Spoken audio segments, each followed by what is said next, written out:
마태복음 6장 9절부터 13절입니다.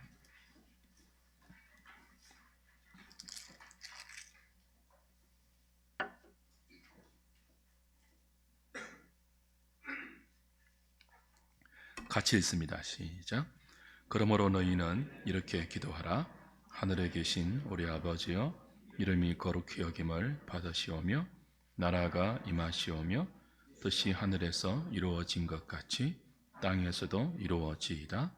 오늘 우리에게 일용할 양식을 주시옵고 우리가 우리에게 죄 지은 자를 사하여 준 것 같이 우리 죄를 사하여 주시옵고 우리를 시험에 들게 하지 마시옵고 다만 악에서 구하시옵소서. 나라와 권세와 영광이 아버지께 영원히 있사옵나이다. 아멘. 교환을 참고로 해서 대요리문답 191문 기도 5번째 시간을 공부하도록 하겠습니다. 대요리문답이 196문까지니까 이제 다 맞춰갑니다. 대요리문답을 다 마치면 웨스트민스터 신앙 고백서를 오후 시간에 함께 또 공부하도록 하겠습니다. 대유리문답의 모체 또 소유리문답의 모본이 신앙 고백서거든요. 우리 대한여수교 장로의 합동 헌법책에 보면 신도개요라고 이렇게 쭉 나옵니다. 그 신도개요가 바로 신앙 고백서입니다. 그 신앙 고백서를 대유리문답 뒤에 또 이어가도록 하겠습니다. 오늘은 주기도문의 두 번째 강구를 살피는 191문을 함께 보겠습니다. 제가 읽을 테니까 여러분이 답을 해주시기 바랍니다. 제 191문 두 번째 강구에서 우리는 무엇을 위해 기도합니까? 두 번째 강구인 나라가 임하시오며에서 우리는 우리 자신과 온 인류가 본질상 죄와 사탄의 지배 아래 있음을 인정하면서 죄와 사탄의 나라가 멸망하고 복음이 온 세상에 전파되며 유대인들이 부르심을 받으며 이방인들의 충만한 수가 차게 되기를 기도합니다.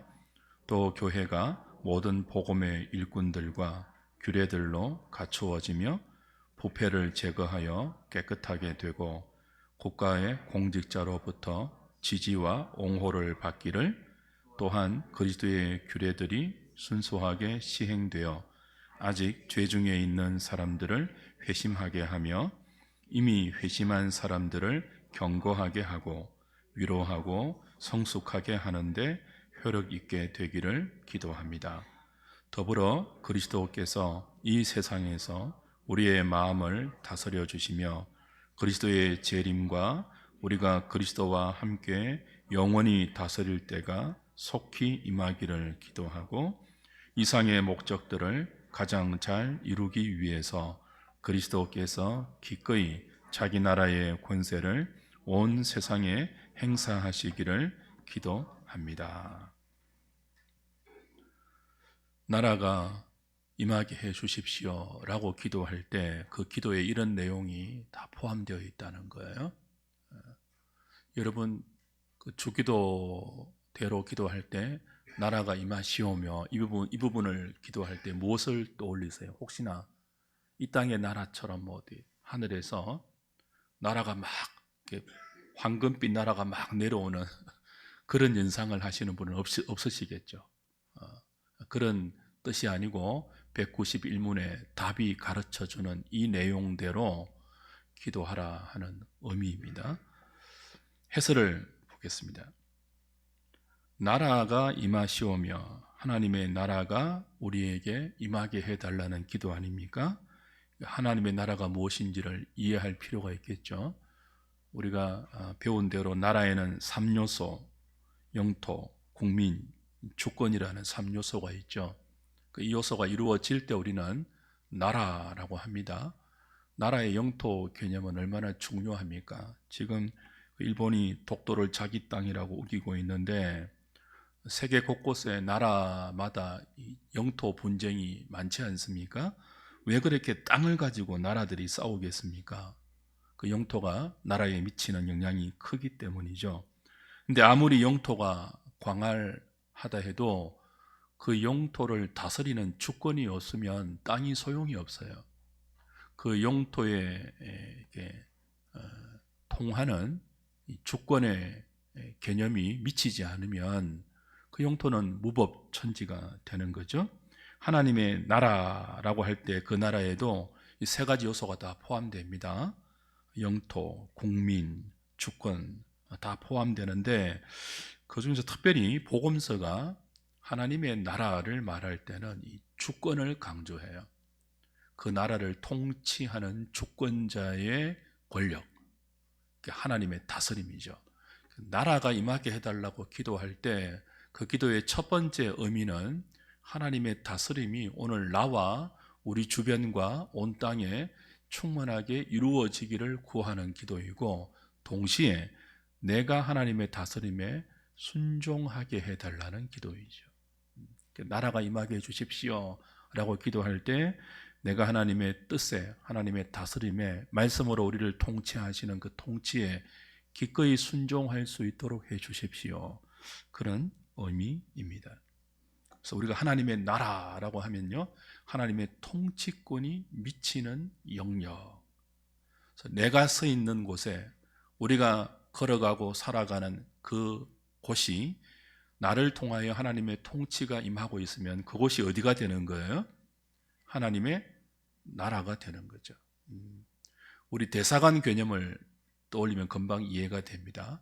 우리나라에 있는 미국 대사관은 어디 땅이에요?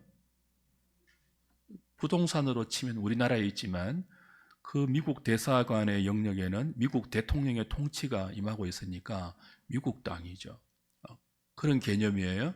우리가 이 땅에 발을 딛고 살지만 여러분이 살아가는 그곳에서 여러분이 하나님의 말씀의 통치를 받고 살면 어디를 가든지 여러분이 있는 곳이 무엇이 된다고요? 하나님의 나라가 되는 거예요. 그런 의미에서 여러분은 하나님 나라의 대사입니다. 영사입니다. 그걸 잘 하게 해달라고 기도하는 것이 주기도문의 두 번째 강구이죠. 주기도문이 구성으로 따지면 머릿말이 있고 몸통이 있고 그 다음에 매점말이 있지 않았습니까? 머릿말은 하늘에 계신 우리 아버지였고, 몸통에 해당되는 그 안에는 6가지의 청원이 있다고 했습니다. 그 6가지의 청원 가운데 지금 우리가 191문에서는 두 번째 강구 내용이 뭐라고요? 나라가 임하시오며를 살피고 있는 중이에요. 그것이 어떤 기도의 내용인지를 확인하는 중입니다. 두 번째, 말씀드린 대로 하나님의 나라가 임하게 해달라는 기도는 하나님께서 내 삶을 다스리고 주도하게 해달라는 기도입니다. 성경은 우리의 신앙을 하나님과의 결혼, 그리스도와의 결혼 생활로 비유합니다.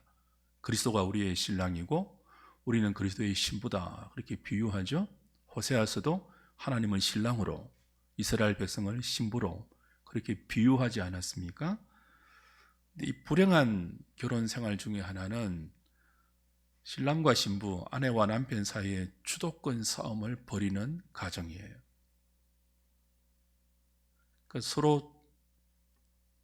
서로 이렇게 주도권 다툼을 막 하는데 무슨 행복이 있겠습니까? 아무리 돈이 많고 좋은 집에 살아도 남편과 아내가 서로 주도권 다툼을 하면 그 별로 행복하지 않지 않습니까? 똑같아요. 우리는 싫든지 좋든지 누구와 함께 삽니까? 주님과 함께 삽니다. 여러분이 아무리 싫어도 주님의 동행하심을 거부할 수는 없어요. 이게 이제 우리의 복인데, 우리가 아무리 거부해도 주님 우리를 떠나지 않습니다. 그러니까 싫든지 좋든지 우리는 늘 주님과 함께 있어야 돼요. 주님과 함께 있는 우리의 성도의 삶에 주도권 싸움을 하면 그 우리의 삶이 평안하지 않다는 거죠. 우리 가정, 우리 삶, 우리 개인, 우리 교회, 그 운전대를 우리보다 지혜롭고 우리보다 위대하시고 우리보다 능력이 많으시고 사랑이 많으신 주님이 핸들을 잡고 운전하시는 대로 따라가는 게 좋겠습니까? 아니면 우리가 우리의 경험과 우리의 지식과 우리의 뜻대로 운전대를 잡고 막 운전하면서 주님께 도와달라고 하는 게 맞겠습니까? 두 번째 주기도의 강구인 나라가 임하게 해달라는 기도는 내 인생의 운전대를 주님께 넘겨드린다는 기도예요. 주도권을 하나님이 잡으십시오. 제가 따라가겠습니다 하는 기도이죠. 왜냐하면 우리가 잘 안 그러기 때문에. 우린 늘 우리 인생을 나의 왕국으로 만들고 싶어 합니다.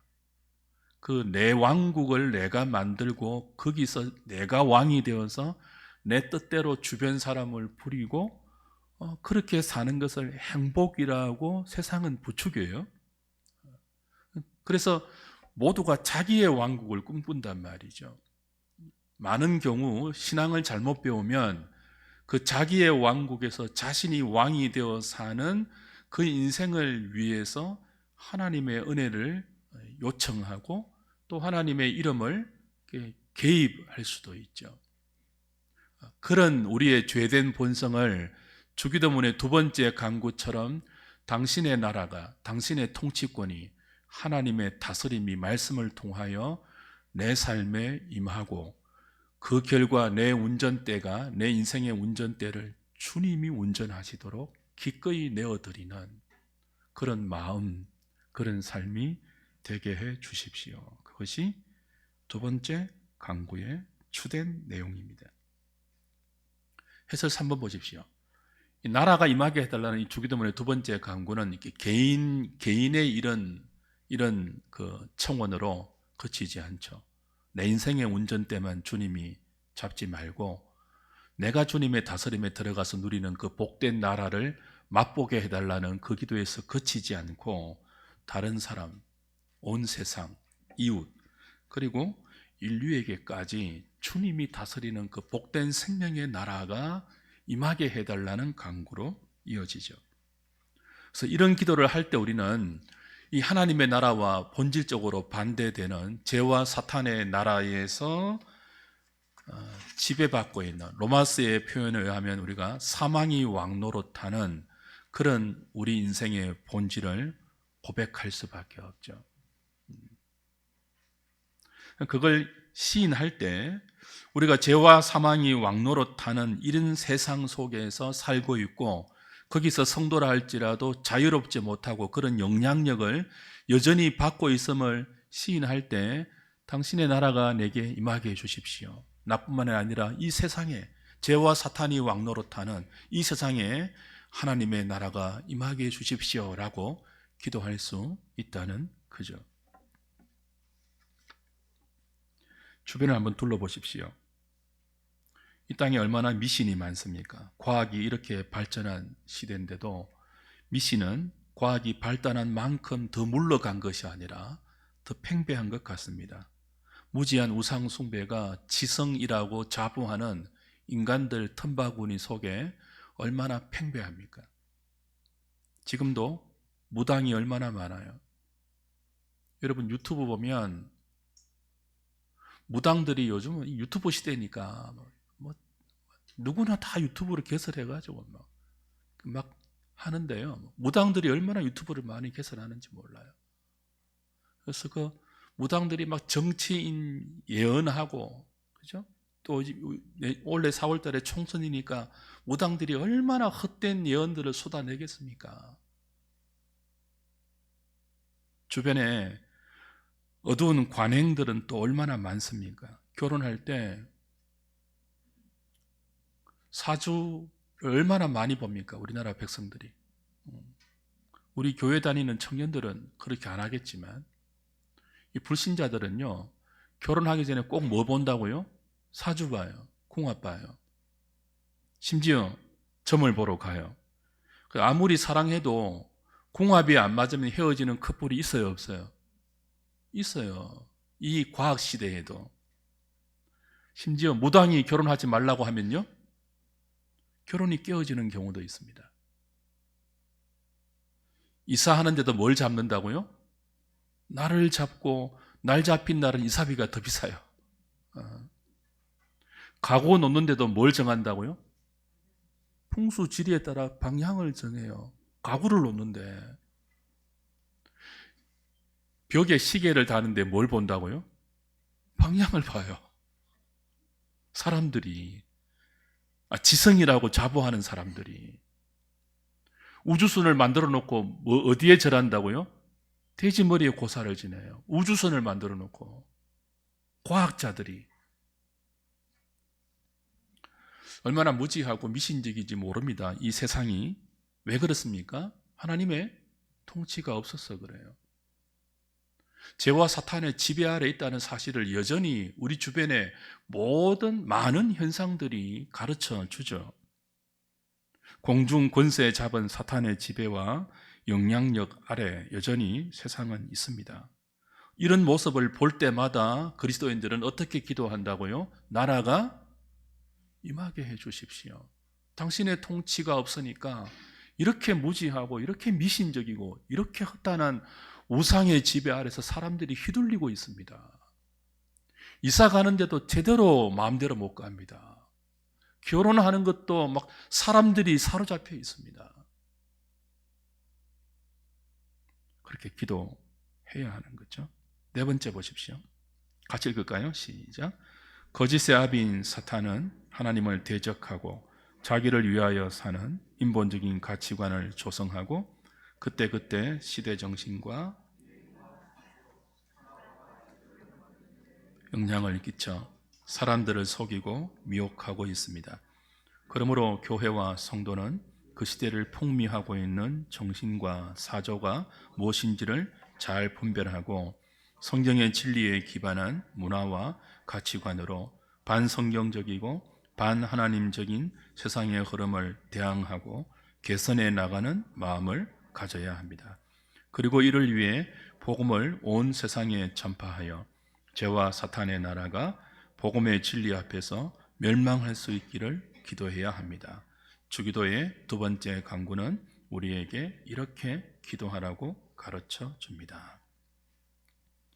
자, 나라가 임하게 해달라는 기도를 할 때 하늘에서 내려오는 황금 나라를 연상하지 마시고 주변에 있는 이 어두운 세상의 문화를 주관하는 죄와 사망의 영향력, 지배력이 있다는 사실을 인정하고 그런 세상 정신을 거스르는 그런 세상 정신을 분별할 수 있는 눈을 달라고 기도해야 합니다.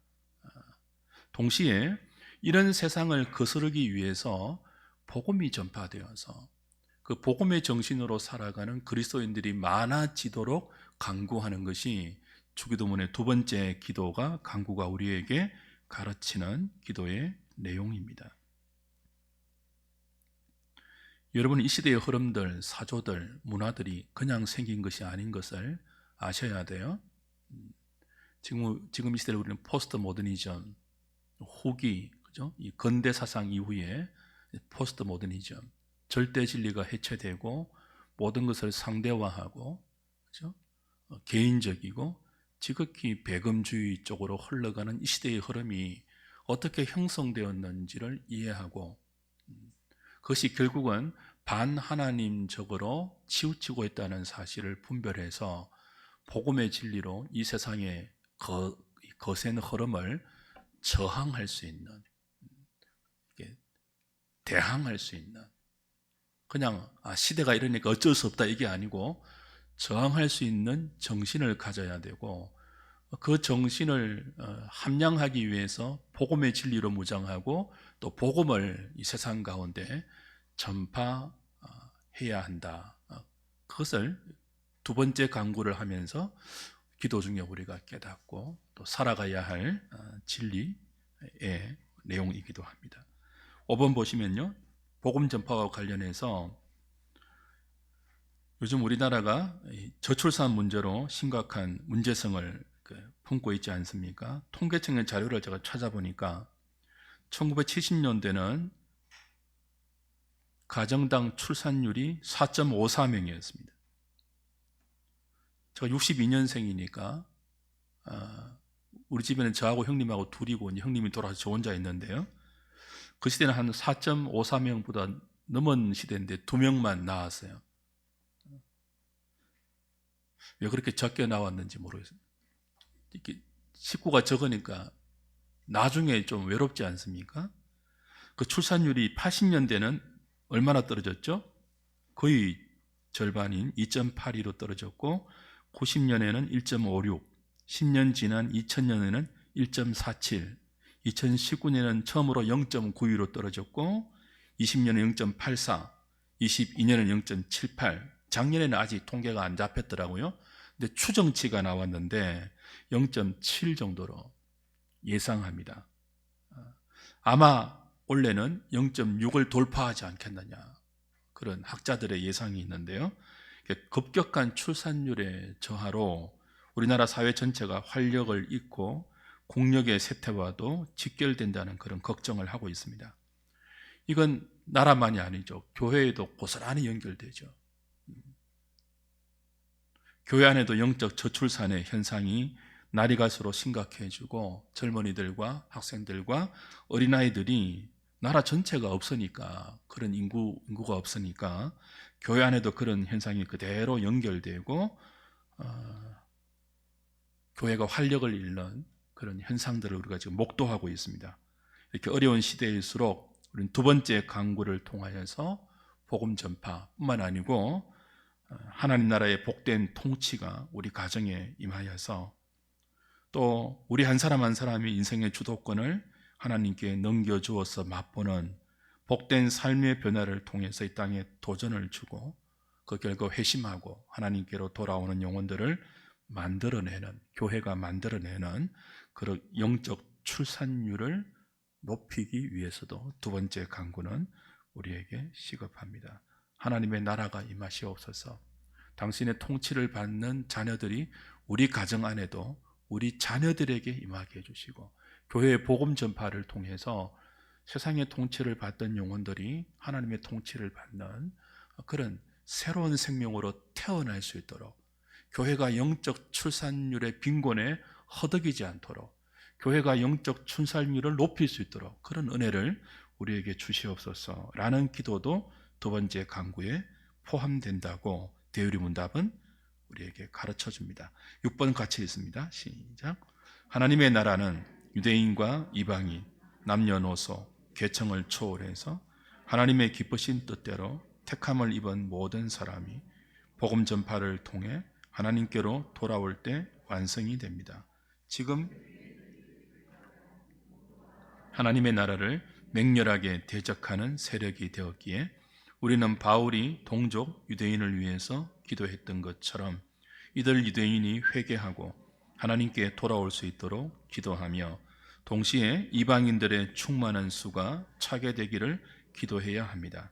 이들의 돌이킴은 복음 전파를 통해 이루어지므로 복음을 전하는 교회가 합당한 자격을 갖춘 복음의 일꾼들에 의해 말씀의 전파와 성례와 권징을 성실하게 수행하여 교회의 질서와 규례들이 잘 세워지고 갖추어질 수 있도록 기도해야 합니다. 자, 복음 전파를 위한 기도가 두 번째 강구에 포함되는데, 우리가 두 번째 강구를 통해서 복음 전파를 위한 기도를 할 때 기억해야 할 두 가지 요소가 있습니다. 하나는 유대인들의 돌아옴, 또 하나는 이방인의 충만한 수가 차기 위해서 기도하고, 다른 하나는 무엇입니까? 이렇게 복음 전파가 교회를 통해서 이루어지니까, 교회와 성도들을 통해서 이루어지니까 교회가 이 복음 전파를 올바르게 시행해서 유대인들의 회심과 이방인들의 충만한 수가 하나님께로 돌아오기 위해서, 복음을 전하기 위해서는 교회에서 바른 말씀의 전파, 성례를 시행하고 권징을 바르게 시행해서 교회를 바른 복음의 공동체로 세워야 함을 위해서도 강구하라는 거예요. 우리 로마서 할 때 이미 확인했죠. 이스라엘이 무언가라고 할 때 로마서가 복음을 말하니까 몇 가지 질문이 대두되었지 않습니까? 은혜를 더하게 하려고 죄에 머물러도 됩니까? 택한 자를 구원하신다고 하는데, 그럼 택한 이스라엘은 왜 지금 구원을 받지 못합니까? 여러 가지 문제에 대해 사도가 답을 하면서 이스라엘은 유대인들만을 뜻하는 칭호가 아니라 교회에서 말하는 이 이스라엘은 아브라함의 자손인데 이 영적 아브라함의 자손으로 예수 믿는 모든 자를 통칭하는 단어가 이스라엘입니다. 근데 이 이스라엘 안에는 유대인도 있고 이방인도 있어요. 사도 바울 당시에 동족 유대인들이 예수님을 핍박하고 교회를 핍박하지 않았습니까? 그들이 배교했단 말이죠. 그래서 이들을 위해서 기도할 때 이들의 돌이킴이 사도 바울의 신학 안에는 이렇게 되어 있었죠. 이방인의 충만한 수가 다 돌아올 때 유대인들도 회심하고 돌아온다. 이건 세대주의의 설명이 아니에요. 그러니까 유대인들이 지금은 예수를 핍박하고 예수를 대적하고 교회를 잔해하고 있지만 이방인들이 교회로 다 돌아와서 하나님을 잘 믿는 것을 보면 시기심을 느껴서 그들도 하나님께로 돌아온다고 하지 않았습니까? 근데 그렇게 해서 진짜 이스라엘이 형성이 되거든요. 그 이스라엘 안에, 영적 이스라엘 안에 유대인도 있고 이방인도 함께 포함된, 궁극적으로 그런 이스라엘이 완성될 때 주님이 다시 오시고 하나님 나라가 이 땅에 완성이 되어요. 그걸 위해서 복음이 전해져야 되니까 이방인의 충만한 수가 복음 전파를 통해서 하나님께 다 돌아와야 되고, 유대인들도 뭐예요? 그런 이방인들을 보면서 시기심을 느껴 하나님께로 돌아올 때도 복음 전파가 그 수단이니까 그 복음 전파하는 교회가 순결해야 한다는 거예요. 그 복음을 바르게 가르치는 직분자, 그 바른 직분자를 통해서 바른 말씀이 전파되고 바른 성례가 시행되고 바른 권징이 시행되어야 교회가 바른 복음을 전파하고 그 복음을 통하여 이방인의 충만한 수가 하나님께로 돌아오고, 그것을 보면서 유대인들도 시기심을 느껴 하나님께로 돌아오는 하나님의 나라가 완성된다는 사실을 성도들이 머릿속에 기억하고 있어야 한다는 거예요. 그 하나님 나라의 대략을 나만 예수 믿고 천국 가는 것으로 끝이 아니고 이 역사가 하나님 나라라는 큰 타이틀 속에서 어떻게 진행되고 있는지를 이해해야 돼요.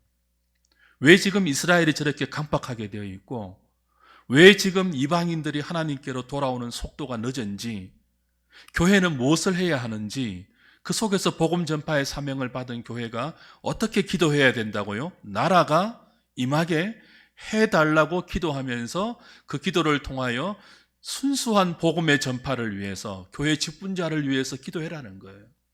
그 직분자들을 통해서 교회의 바른 질서와 규례가 세워져서 복음의 진실한 공동체로 교회가 세워져야 이런 복음 전파, 하나님 나라가 이 땅에 세워질 수 있음을 이해하고 그 내용으로 기도를 하라고 대우리문답은 가르치고 있습니다.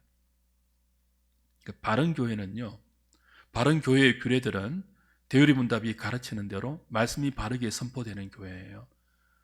그 말씀이 들리는 설교였다면 보이는 설교인 성찬을 통하여서 교회를 복음 전파, 복음 위에, 복음의 진리에 더 굳게 세우고, 그렇게 복음의 진리에 어긋나는 교인들을 바르게 교회가 교육하고 치리하고 권징해서 세상 속으로 바르게 나아갈 수 있도록 가르칠 때 교회를 통해서 오염된 복음이 아니라 순수한 복음이 전파되고 그 복음을 통해서 택한 자들이 하나님께로 돌아오고 하나님의 나라가 이 땅에 세워지고 종국적으로 완성된다는 그림을 여러분이 그리고 계셔야 돼요. 그 역사의 지금 한 중간에 우리가 어떤 지점으로 걸어가고 있는지를 이해하셔야 돼요. 나 혼자 잘 먹고 잘 사는 게 전부가 아니고요. 지금 이 땅에서 살아가고 있는 내 삶의 의미가 무엇인지 이 큰 틀 속에서 여러분이 해석하셔야 돼요. 7번 보십시오. 예수님이 세상에 오신 목적은 하나님의 나라를 세우기 위함이죠.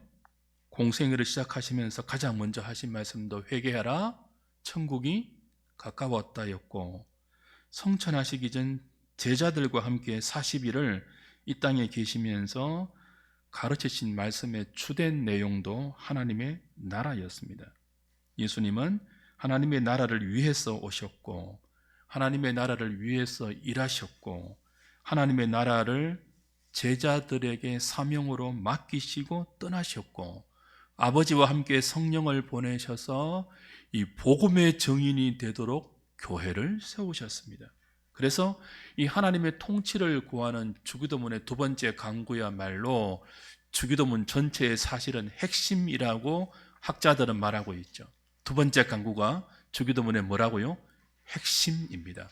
그 핵심의 내용이 뭐라고요? 하나님의 통치를 나와 교회와 온 세상 가운데 임하게 해달라고 구하는 거예요. 그렇게 우리가 하나님의 통치를 온전히 강구하고 사모한다면 어떤 결과가 나올까요?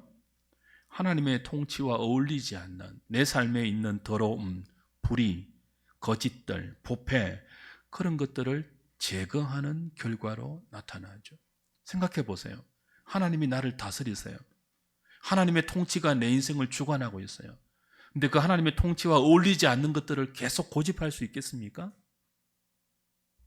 그럴 수 없죠.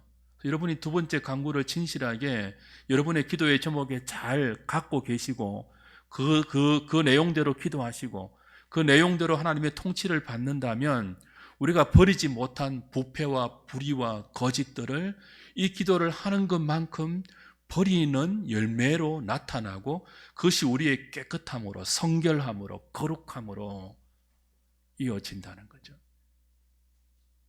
디모데전서를 보시면 디모데후서를 보시면 사도는 디모데에게 이런 말을 했습니다. 청년의 정욕에 너를 맡기지 말고 자신을 깨끗하게 준비하라. 하나님의 큰 집에는 금그릇, 은그릇, 질그릇, 나무그릇 모든 종류의 그릇들이 있는데 그 중에 하나님이 어떤 그릇을 쓰신다고요? 금그릇, 은그릇 이것으로 따지지 않고 어떤 재료이든지 깨끗한 그릇을 사용하신다고 했습니다. 우리가 복음을 전파하고 하나님의 다스림을 받는 거룩의 통로, 생명의 통로가 되어서 이 땅을 빛과 소금으로 존재하는데 그 빛과 소금으로 사용되기 위해서는 깨끗해야 돼요. 금그릇 되는 것이 중요한 게 아니고요. 은그릇 되는 것이 중요한 것이 아니고 나무 그릇이라도 깨끗하면 쓰임 받는 거예요. 그래서 그 깨끗한 인생이 되기 위해서라도 두 번째 강구를 하라는 거예요.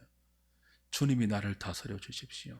나의 어둠 속에, 나의 더러움 속에, 나의 불의함과 불법 속에 주님이 오셔서 다스려 주시고 내가 제거하지 못하고 내가 내려놓지 못하는 이 어둠의 습성들을 주님의 다스림 안에서 내가 극복할 수 있도록 도와주십시오. 그 기도가 뭐라고요? 나라가 임하게 해달라는 거예요. 8번째 보십시오. 아울러 이 두 번째 강구에는 교회가 전하는 복음 전파가 국가와 공직자로부터 지지와 옹호를 받을 수 있도록 해달라는 내용이 포함됩니다. 로마서 13장 3절 4절과 디모데전서 2장 1절 2절에서 또 베드로전서 2장 13절 14절에서 사도들은 성도들이 기도할 때 위정자를 위해서 권력 잡은 자를 위해서 기도하라고 했죠. 이 위정자들은 하나님께서 부여하신 일반 은총의 큰 방편 중에 하나입니다. 국가의 권력을 주셔서 그 권력을 통하여 뭐를 장려하도록 했죠? 선을 장려하고 그 권력을 통해서 악을 억제하는 수단으로 하나님이 나라의 권세를 위정자에게 맡겨서 공권력을 위임했습니다. 그래서 그 공권력으로부터 나라가 임하게 해달라는 기도는 그 공권력이 복음 전파의 진리를 전하는 교회를 보호할 수 있도록, 공권력이 교회를 핍박하면 교회가 위축되잖아요. 그런 어려움이 없도록 위정자를 위해서 기도하는 것이 두 번째 강구에도 포함되어 있다는 거예요. 이거 말고요, 좌파 우파 그래서 지도자 이거 말고요, 나라의 공권력이 하나님의 목적대로 제대로 기능할 수 있도록 그 선을 장려하고 악을 억제하는 그런 하나님 맡기신 권력이 교회를 보호할 수 있도록, 그래서 교회가 바른 복음 전파를 통해서 이 땅에 하나님의 나라를 임하게 할 수 있게 해달라고 기도하는 것이 두 번째 강구에 포함되어 있다는 거죠. 9번째는요, 아까 했던 거하고 중복되죠. 하나님의 다스림은 교회에 허락하신 은혜의 방편들과 규례를 통하여서 이루어지기 때문에, 그렇죠? 교회가 이 규례와 은혜의 방편들을 잘 시행해서, 순수하게 시행해서 말씀과 성례와 권징과 같은 이 방편들과 규례들을 순수하게 시행해서 그 결과 죄 중에 있는 사람들은 회심하여 하나님의 나라 안에 들어오고, 하나님 나라의 백성 안에 들어오고, 이미 회심한 사람들은 뭐예요? 이 세상 나라와 하나님 나라의 끝없는 부딪힘 속에서 발생하는 많은 애통함과 슬픔과 억울함을 위로받고, 그렇죠? 그래서 그 위로를 통해서 더욱더 우리의 믿음이 견고해지고 성숙하게 자랄 수 있도록 기도하는 것이 나라가 임하게 해달라는 간구에 포함된다는 거예요. 여러분 보십시오. 나라가 임하게 해달라. 그럼 이미 우리 안에 어떤 나라가 있어요? 죄의 나라가 있잖아요. 사탄이 지배하는 그런 나라가 이미 이 세상의 왕국으로 또아리를 틀고 있잖아요. 그 속에서 그리스도가 당신의 복음으로 세우신 하나님의 나라가 들어오잖아요. 그럼 뭐가 발생한다고요? 이 두 나라 사이의 충돌이 우리 안에도, 공동체 안에도, 세상 모든 영역 안에도 발생한단 말이죠. 그 충돌에서 하나님의 나라는 칼과 창으로 승리하지 않습니다. 십자가로 싸웁니다. 정의와 정직과 의로움으로 싸웁니다. 그래서 많은 경우 하나님의 나라가 세상의 관점으로 보면 이 어둠의 나라에 패배하는 것처럼 보일 때 많습니다. 그때마다 우리는 의로운 심령이 상합니다. 그렇죠? 애통합니다. 슬퍼합니다. 탄식합니다. 그러나 천국의 복은 심령이 가난한 자에게 하나님의 다스림으로 임합니다. 애통하는 자에게 하나님의 위로로 임합니다. 온유한 자가 하나님의 다스림을 받아 땅을 기업으로 받습니다. 땅 뭡니까? 영토잖아요. 하나님 나라의 영토잖아요. 어떤 영토? 하나님의 통치가 임하는 영토잖아요. 누구에게 임한다고요? 온유한 자에게. 온유가 뭡니까? 하나님께 길들여지는 것이거든요. 하나님의 다스림에 길들여지는 거예요. 그런 공동체, 그런 인생이 세상적인 시각으로 보면 많이 억울합니다. 손해보니까요. 두 나라가 다투는데 저들은요, 칼과 창과 힘과 권세와 불법과 거짓과 순수로 싸웁니다. 우리는요, 진리와 순수와 어려움과 깨끗함과 양보함과 자기 십자가를 지는 희생과 섬김으로 싸웁니다. 그래서 많은 경우 어떻게 보일 수 있다고요? 우리가 지는 것처럼 보일 수 있습니다. 근데 그렇게 져야 무엇이 임합니까? 하나님의 나라가 세워집니다. 하나님의 나라는 여기 있다 저기 있다 하지 말라. 너희 속에 있느니라. 어몽유 너희들 중에 있느니라. 누구의?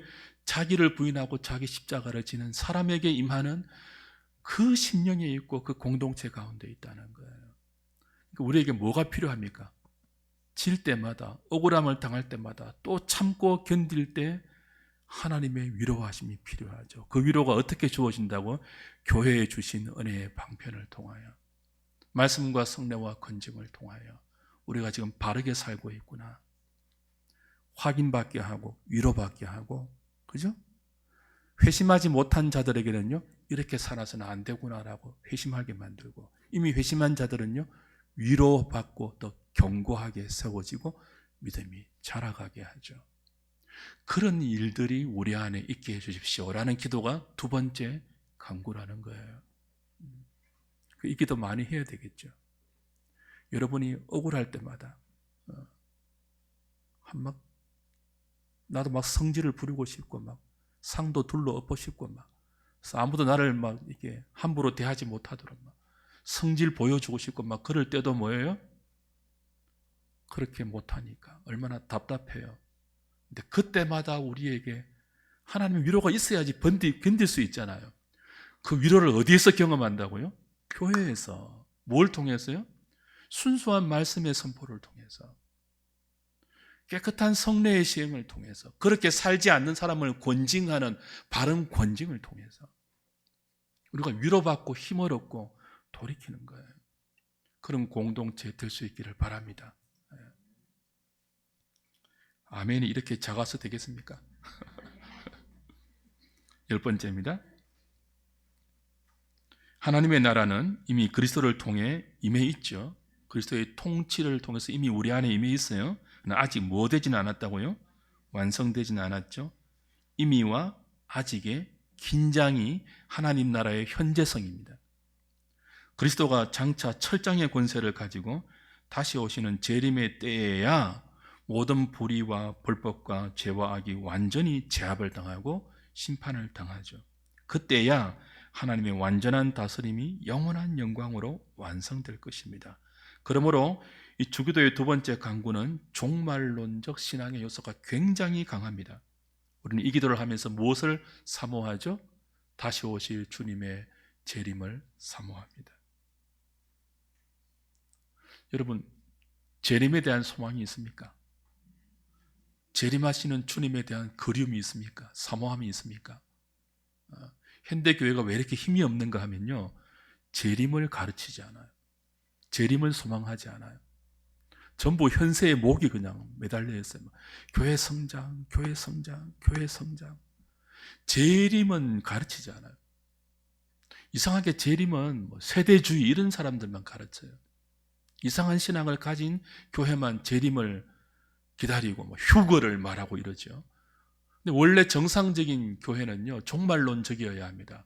원래 정상적인 신자의 신앙은 반드시 종말론적인 요소가 있어야 돼요. 다시 오실 주님을 기다리는 사모함이 우리에게 있어야 돼요. 그걸 두 번째 강구를 통해서 우리는 배운다는 거죠.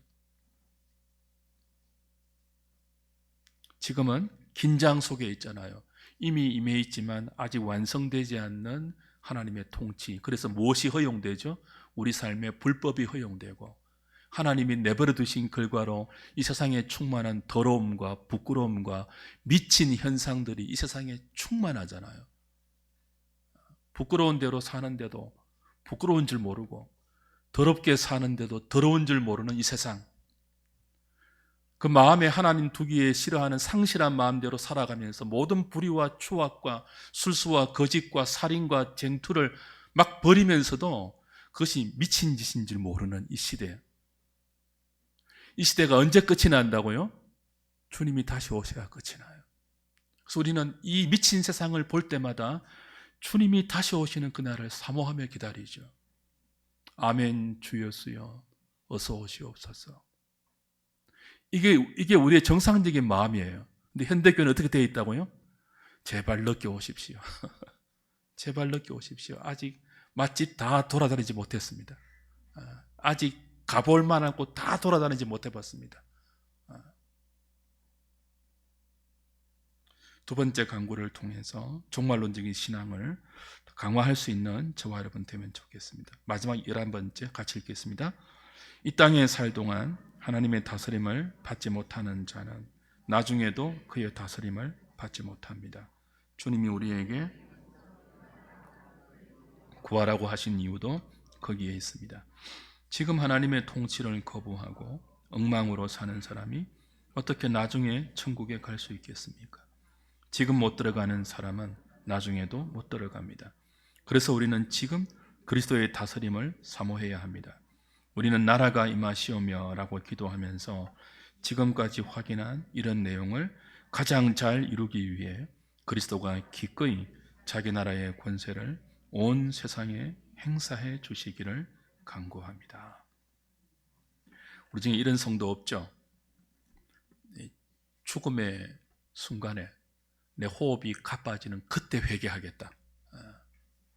마치 누구처럼요? 십자가의 한편 강도처럼. 그런 꿈 깨십시오. 그건 스페셜 케이스입니다. 그건 특별한 케이스예요. 제가 늘 그러잖아요. 특별한 케이스를 보편적인 경우로 우리한테 적용시키면 안 돼요. 보편적인 경우는요, 지금 주님의 통치를 받지 못하면 나중에도 못 받습니다. 지금 하나님의 나라를 누리지 못하면 나중에도 못 누립니다.